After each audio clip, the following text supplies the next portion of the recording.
Welcome to Kenton Teaches. Enjoy the video. You start by stopping everything that holds files. Quit Visual Studio Code and force quit remaining processes in Task Manager or Activity Monitor. Once done, make a quick backup of your user settings. JSON, key bindings, JSON, and export your extensions list so you can restore later.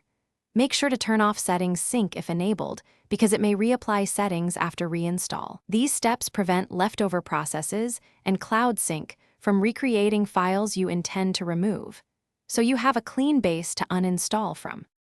Next, perform the main removal. Use add/remove programs on Windows, drag the app to trash or run App Cleaner on Mac OS, or remove the package via your Linux package manager. Then delete user and system data folders such as ~, vscode, %appdata%/code, and ~library/application support /code to remove extensions, caches, and state. Also remove the CLI shims like code or code CMD from your path so the command no longer launches. Be thorough. Leaving folders will finally reboot your system to ensure no stray processes or locked files remain. Then verify that the code command no longer runs and that path entries are gone. If you encounter reinstall problems, inspect and remove leftover registry keys on Windows or hidden files on Mac OS and Linux.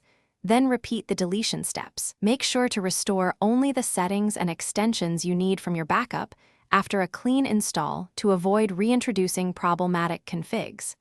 This closes the loop and prevents recurring issues. Thanks for watching. Please subscribe if this video was helpful.